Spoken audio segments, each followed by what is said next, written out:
India சுதந்திரம் அடைகிறதுக்கு முன்னாடி பகத்சிங் ஒரு நாள் சின்ன சின்ன மரக்கட்டைய மண்ணில் நட்டு விளையாண்டுக்கிட்டு இருந்தாராம். அவரோட அப்பா வந்து கேட்டாரு, என்னடா பண்ணிக்கிட்டு இருக்க அப்படின்னு. உடனே பகத்சிங் சொன்னாராம், என்னுடைய நாட்டை அடிமைப்படுத்திக்கிட்டு இருக்கு ஆங்கிலேயரை விரட்ட துப்பாக்கிகளை விளைவிச்சுக்கிட்டு இருக்கேன்னாராம். பகத்சிங்கோட அப்பா சொன்னாரு, நீ ஒரு நல்ல விடுதலை போராட்ட வீரனா வருவடான்னாரு. பகத்சிங்கும் விடுதலை போராட்ட வீரனா வந்தாரு.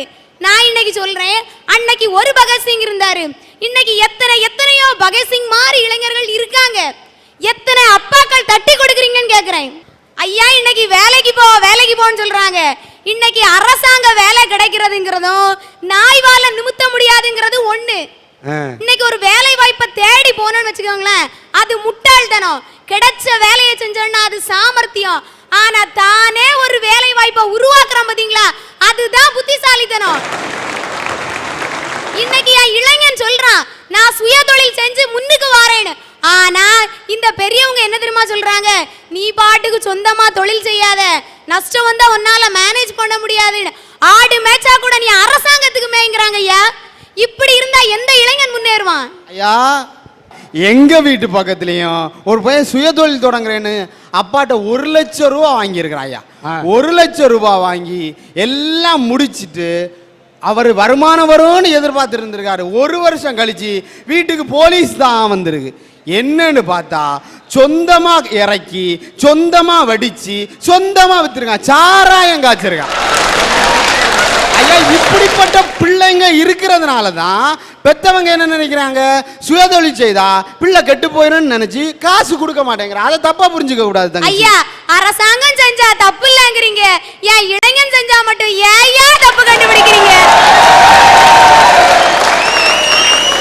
ஐயா, இன்னைக்கு இளைஞன் ஊரை சுத்துறான்னு அத்தனை பேரும் பெரியவங்க அவ்வளவு பேரும் சொல்றாங்க. நீங்க வர்ற வழியில பாத்திருப்பீங்க காத்தாடி எனி டைம் சுத்திக்கிட்டே தான் இருக்கும். ஆனா அதனால ஒரு வருமானம் கிடைச்சிக்கிட்டே இருக்கும். அதே மாதிரி தான் எங்க இளைஞர்களும் ஊரை சுத்துற மாதிரி தெரியும். ஆனா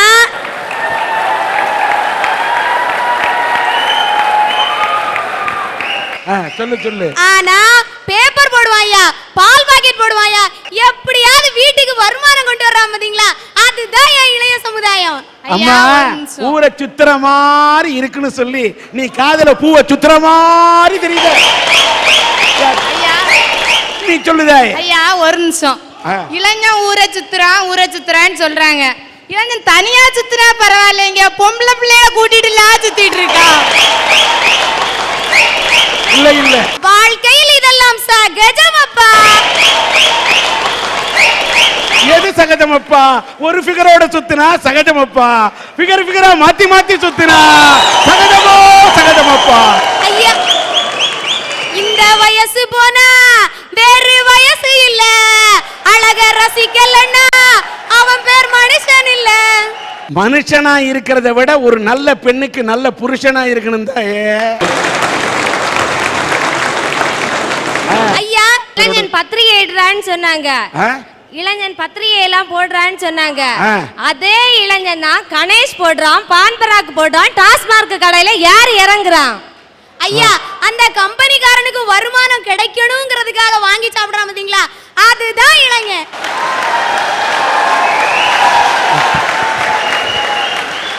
தாயே, என்ன அற்புதமான கருத்தெல்லாம் சொல்ற.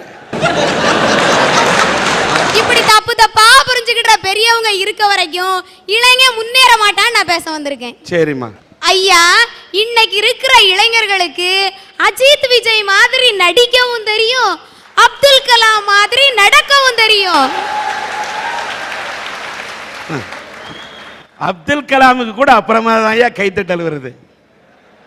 சினிமா நடிகையோட பேரை சொன்னா என்ன சிறப்பா கைத்தட்டல், அது கீழே இருந்து விட வரதை விட மேலே இருந்து வருதியா. வசீகரான்னு பாடவும் தெரியும், வாஜ்பாயோட கவிதையை கேட்கவும் தெரியும், வயகரா பத்தி புரிஞ்சுக்கவும் தெரியும். ஆமா, விட்டுட்டியா? வசீகரா பாட்டை போடுற வயகரா மறந்துட்ட. ஓகே. மல்ல மருதமல்லன்னு ஆடவும் தெரியும், மல்லேஸ்வரி மாதிரி இந்தியாவை தூக்கி நிறுத்தவும் தெரியும். எங்களுக்கு கடந்த கால பயமும் இல்ல, எதிர்கால அச்சமும் இல்ல. இந்த நாள் இனிய நாள் வாழ்வான் பாத்தீங்களா ஐயா, அவன் தான் என் இளைஞன். ஓகே. ஐயா இன்னைக்கு உலகம் யாரைத்தான் புரிஞ்சுக்கிடுது? உலகம் உருண்டை கலிலியோ, மக்கள் அவரை கல்லால் அடிச்சாங்க. ஏன், எதுக்கு, எப்படி இப்படிலாம் கேள்வி கேட்கணும்னு சொன்ன சாக்ரட்டிஸுக்கு விஷம் கொடுத்து கொன்னாங்க. இப்படி பெரிய பெரிய மேதாவிகளையே இந்த உலகம் புரிஞ்சுக்கிடலையே, எங்களை மாதிரி இளைஞர்களை மட்டும் இந்த பெரியவங்க என்ன புரிஞ்சுக்கவா போறாங்க? ஐயா இன்னைக்கு பெரியவங்க அத்தனை பேரும் பிள்ளைங்க எப்படி இருக்கணும்னு நினைக்கிறாங்க தெரியுமா? தெருவில் வித்த காட்டுறவன் ஒரு குரங்க கூட்டிட்டு வரான்னு வச்சுக்குவோம். அந்த குரங்கிட்ட என்ன சொல்லுவான்னா, ராமா ஐயாவுக்கு ஒரு கும்பிடு போடு ராமா அப்படிமா. அது அழகா கும்பிடு போட்டு காமிக்கும். ராமா ஐயாட்ட இருந்து பழத்தை வாங்கி சாப்பிடு அப்படிமா. அது அழகா பழத்தை வாங்கி சாப்பிடும். இதே மாதிரி தான் இன்னைக்கு பெரியவங்க அவ்வளவு வரும். காலையில ஆனா ஓடுறாமா ஓடுறாமா ஓடுறாமான்னு ஸ்கூலுக்கு வரட்ட வேண்டியது. பிள்ளைங்க வந்த உடனே சாப்பிட்றாராமா சாப்பிட்றாராமா சாப்பிட்றாராமான்னு சொல்ல வேண்டியது.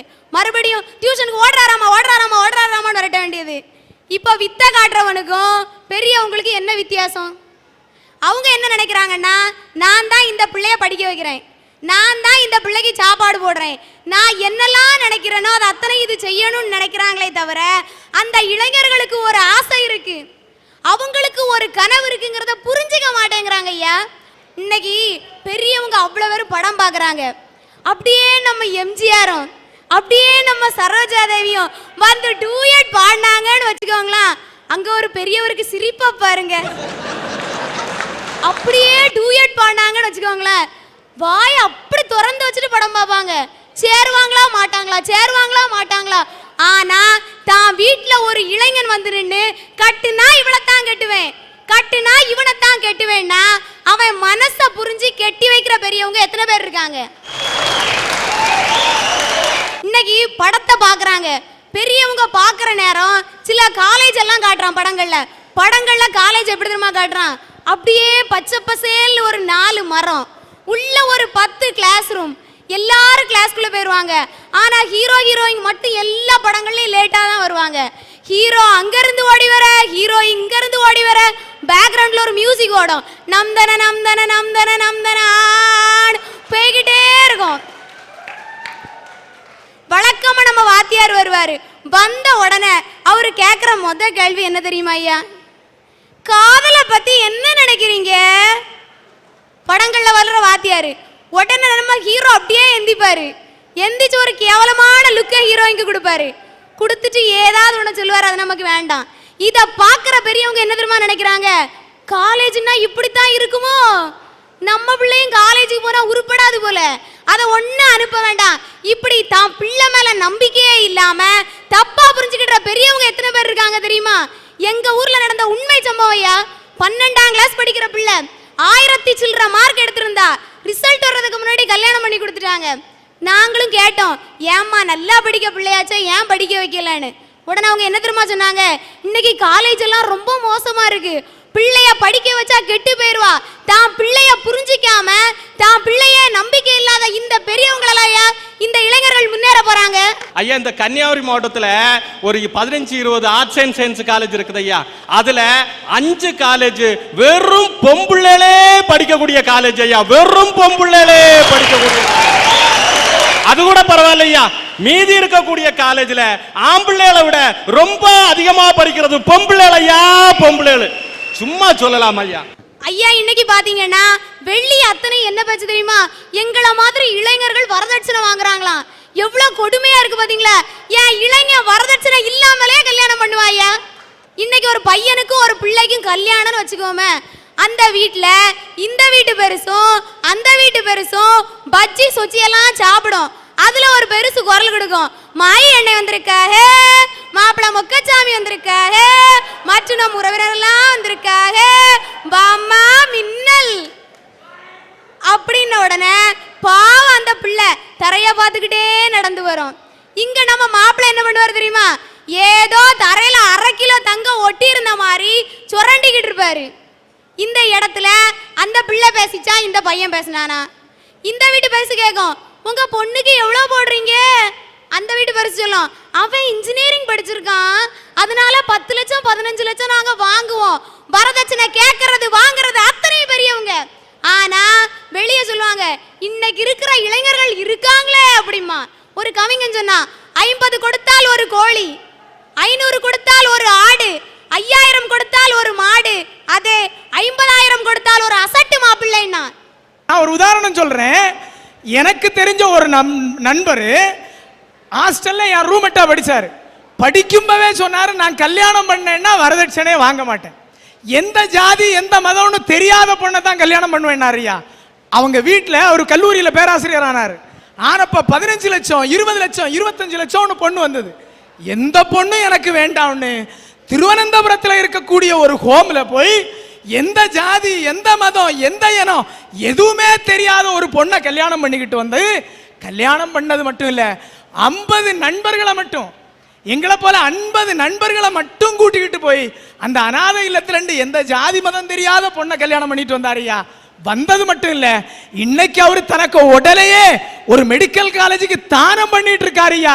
அவர் வேற யாரும் இல்ல, இந்தா இருக்கிற என்னுடைய அண்ணன் கமல செல்வராஜ். வாழ்த்துக்கள். இந்தா இருக்கிறார் ஐயா. ஐயா, இன்னைக்கு இளைஞர்களுக்கு அவ்வளவு பேருக்கு புத்தி சொல்றீங்கல்ல, நீங்கெல்லாம் எப்படி இருக்கீங்க ஐயா? ஒரு வயசானவங்கள சொன்னேன், ஒரு கவிஞன் எழுதுனா, என்னவளே பல்லாயிரக்கணக்கான விளக்கில் அரைகுறை ஆடையில் இளசுகள் உலா வந்து வயசானவர்கள் இருந்து மார்க் போட்டால் உலகளகி போட்டியாம், அதே குட்டிச்சுவரில் இருந்து இளைஞர்கள் நாங்கள் மார்க் போட்டால் ஈவ்டீசிங்காம்னா. ஐயா, முதியோர்கள் எல்லாம் அழகு போட்டிக்கு மார்க் போடுறாங்கன்னா ஒரு பொண்ணோட அழகை பார்த்து அறிவை பார்த்து ஆற்றலை பார்த்து மார்க் போடுறாங்க. ஆனா இன்னைக்கு இருக்கிற சராசரி இளைஞர்கள் கல்லூரிக்கு வாசல்ல நின்றுகிட்டு கழுத்து இடுப்பு இதெல்லாம் பார்த்து மார்க் போட்டுட்டு இருக்காங்க ஐயா. 20 வயசு இளைஞனை நம்பி இங்க இருந்து இமயமலை வரைக்கும் ஏறி இறங்கிடலாம். ஆனா இந்த மாதிரி 60 வயசு கிழவனை நம்பி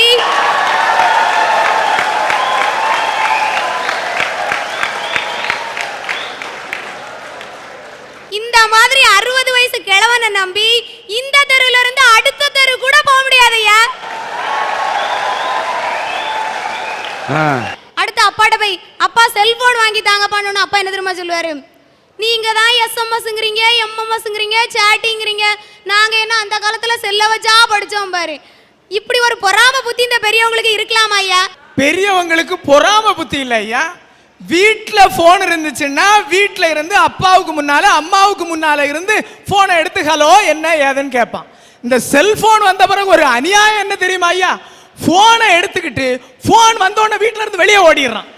வெளியே ஓடினா மட்டும் இல்ல ஐயா, ஒரு தென்னை மரத்தை பிடிச்சுக்கிட்டு அன்பே கண்ணே கன்னியாமுதே அம்மா 1 மணிக்கூர் பேசுறான் ஐயா. இதனால தான் இந்த தேவையில்லாத விஷயம் வேண்டாம்னு வாங்கி கொடுக்கலாமா. வழுக்க தாத்தா உட்காருங்க, நான் மேட்ருக்கு வரேன். ஐயா ஒரு நிமிஷம், நான் ஒரு நாள் எனக்கு பொண்டாட்டிக்கிட்ட போன்ல பேசிக்கிட்டு இருந்தேன், செல்போன்ல திடீர்னு கட் ஆயிடுச்சு ஐயா. திரும்ப முயற்சி பண்ணினேன். நீங்கள் தொடர்பு கொண்ட வாடிக்கையாளர் வேறு ஒரு நபரோட தொடர்பு வைத்திருக்கிறார், சற்று நேரம் கழித்து நீங்கள் தொடர்பு கொள்ள சொல்லி. எப்படி இருக்குது ஐயா இந்த காலத்து செல்போனுங்க நிலைமை? ஐயா, இன்னைக்கு ஏதோ ஒரு ஊர்ல ஏதாவது ஒரு சின்ன பிள்ளைக்கு பிளட் டொனேட் பண்ணனும்னு வச்சுக்கோங்களேன், அந்த மெசேஜை உடனே எங்க இளைஞர்களுக்கு தான் அனுப்புவோம். ஏன்னா கொடுக்கறதுல நாங்க கொடைவள்ளல் ஐயா. உங்களால இது முடியுமா? கொடுக்கறதுல மட்டும் இல்ல, 1000ல் ஒரு நாள், வருஷத்துக்கு 365 நாள் உண்டுன்னா ஒரு நாள் தான் பிளட் டொனேஷனுக்கு எஸ்எம்எஸ் அனுப்புவோம். மீதி எஸ்எம்எஸ் எல்லாம் ராத்திரி 11 மணிக்கு படிச்சு கொடுக்கிற டீச்சருக்கு அனுப்புறான் ஐயா. எங்க விளங்குவான்னு கேட்க. இதெல்லாம் இந்த வயசுங்களுக்கு எப்படி தெரிஞ்சதுன்னு தான் எனக்கு தெரியல. நான் ஏதாவது பேசுறேன்னா பத்தியா விவரமா இருக்கிறேன். இன்னைக்கு பின்லாந்து நாட்டுல 2 இளைஞர்கள் 1865ல ஒரு பொருளை கண்டுபிடிச்சிட்டோம் அப்படின்னு அந்த நாட்டு கவர்மெண்ட்ட போய் பாட்டன் ரைட்ஸ் வாங்க போறாங்க. அந்த கவர்மெண்ட் கேட்டுச்சு, நீ கண்டுபிடிச்ச பொருளோட பேர் என்ன அப்படின்னு. நோக்கியா அப்படின்னு அந்த இளைஞர்கள் சொல்றாங்க. உடனே அந்த கவர்மெண்ட் கேட்டுச்சு, இது உன்னுடைய அம்மா பெயரா அப்பா பெயரா தம்பி பெயரா யாரோட பேருன்னு. அந்த இளைஞர்கள் என்ன சொன்னாங்க தெரியுமா, இது என்னுடைய கிராமத்தின் பெயர்னா. அரசாங்கம் கேட்டுச்சு, ஏன்யா கிராமத்தோட பேரை வச்ச அப்படின்னு. அந்த இளைஞன் சொல்றான், இன்னைக்கு பல நாடுகள் இருக்குது, உலக மக்கள் அத்தனை பேருக்கும் தெரியும், என்னுடைய கிராமத்தை இந்த உலகத்துக்கு காட்டணும்னால நோக்கியான்னு வச்சேன்னா. அவன் கண்டுபிடிச்சதுதான் ஐயா இன்னைக்கு நம்ம அத்தனை பேர் கையிலையும் கொஞ்சி விளையாடுற நோக்கியா செல்போன். ஒரு இளைஞன் தன்னுடைய கிராமத்தையே புரிஞ்சு வெளியே கொண்டு வந்தான். ஒரு முதியவரால முடியல. ஆனா இந்த முதியவர்களை இன்னைக்கு வயசானவங்களை பொறுத்தளவுல இளைஞன் அனுபவத்தை கடந்து வந்திருக்காங்க. அவங்க நினைச்சா எங்களை புரிஞ்சுக்கிட்டு நல்லபடியா கொண்டு வர முடியும். ஆனா ஏன் இப்படி பண்றாங்கன்னு தெரியல.